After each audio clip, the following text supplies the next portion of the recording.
तो T Ravikant CM के प्रमुख सचिव होंगे और इस बड़ी खबर आपको बता रहे हैं कि आज पदभार ग्रहण कर लिया है नए मुख्यमंत्री भजनलाल शर्मा ने। और टी रविकांत भजनलाल शर्मा जो कि नए मुख्यमंत्री बने हैं उनके प्रमुख सचिव होंगे।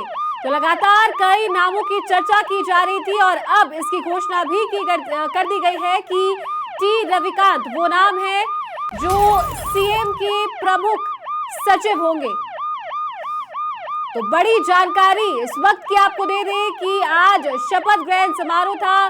नए मुख्यमंत्री भजनलाल शर्मा ने शपथ ली थी मुख्यमंत्री पद की और उसके बाद कई नामों की चर्चा यहां पर की जा रही थी। लेकिन अब ये बड़ी जानकारी आपको दे दें कि टी रविकांत मुख्यमंत्री भजनलाल शर्मा के प्रमुख सचिव होंगे। तो जानकारी इस वक्त की सबसे बड़ी आपको बता रहे हैं, टी रविकांत को मुख्यमंत्री के प्रमुख सचिव के रूप में चुना गया है। और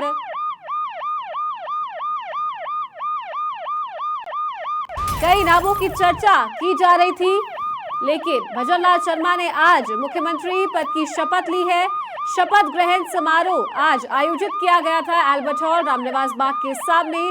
ऐतिहासिक क्षण था क्योंकि भाजपा शासित राज्यों के कई मुख्यमंत्री यहां पर आए थे, कई केंद्रीय मंत्री यहां पर आए थे और शीर्ष नेतृत्व प्रधानमंत्री नरेंद्र मोदी, गृह मंत्री अमित शाह, रक्षा मंत्री राजनाथ सिंह और राष्ट्रीय अध्यक्ष जेपी नड्डा यहां पर आए थे। और उसके बाद ये समारोह ऐतिहासिक बनाया गया और शपथ ग्रहण की भजनलाल शर्मा ने राजस्थान के 14वें मुख्यमंत्री के रूप में। और अब प्रमुख सचिव का ऐलान भी कर दिया गया है, टी रविकांत सीएम के प्रमुख सचिव होंगे।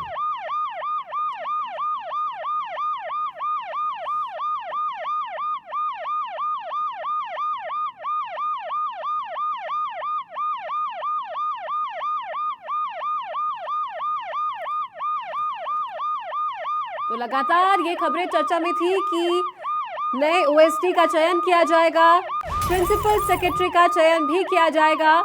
तो अब ये नाम निकल कर आया है टी रविकांत, जिन्हें प्रमुख सचिव के रूप में, मुख्यमंत्री के प्रमुख सचिव के रूप में चुना गया है।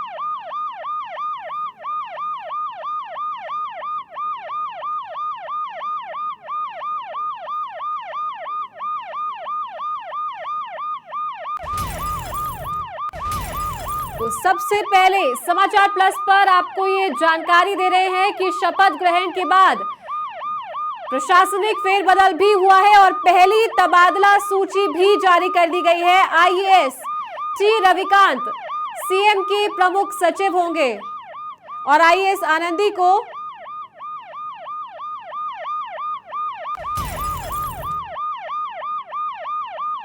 और ज्यादा जानकारी के साथ हमारे सहयोगी सचिन शर्मा फोन लाइन पर कनेक्ट है, उनका रुख करते हैं। जी सचिन, लगातार कयास लगाए जा रहे थे और पहली तबादला सूची भी जारी कर दी है। जी देखिए, बिल्कुल तबादला सूची जो है वो जारी कर दी गई है और नए मुख्यमंत्री को अब नया जो प्रमुख सचिव है वो भी मिल गया है, सचिव मिल गए हैं और संयुक्त सचिव मिल गए हैं। यानी कि कह सकते हैं कि सरकार अब पूरे वर्किंग मोड में आ चुकी है। तो वर्किंग मोड में आने के साथ ही आप देख सकते हैं कि कुछ देर में जो मुख्यमंत्री है, उप मुख्यमंत्री है, वो पदभार ग्रहण करने भी पहुंचेंगे। शपथ ग्रहण समारोह जो है वो हाल ही में हुआ है और शपथ ग्रहण समारोह होते ही जो है टी रविकांत को, अगर टी रविकांत की बात की जाए तो सीनियर आईएएस अफसर है और कई दफ्तरों में, कई डिपार्टमेंट में रह चुके हैं, रोडवेज में भी रहे हैं, विद्युत प्रसारण निगम में भी रहे हैं और पहला लंबा इतिहास जो है वो भी इनका रहा है। देखिए, बड़ी बात यह है दिल्ली में भी जो है माइक्रो इंडस्ट्रीज डिपार्टमेंट जो होता है उसमें भी अपनी सेवाएं दे चुके हैं। तो कह सकते हैं लंबा अनुभव जो है वो टी रविकांत को है। और जो साथ में उनको बनाया गया है, जिनको सचिव बनाया गया है, उनकी अगर बात की तो आनंदी जो आईएएस अफसर है, आनंदी पहले जो है शासन सचिव थी, सूचना प्रौद्योगिकी संचार विभाग की, जो इनकी प्रिंसिपल सेक्रेटरी थी, शासन सचिव थी, वो वहां पर कार्यरत थी सूचना एवं प्रौद्योगिकी विभाग में। फिलहाल उनको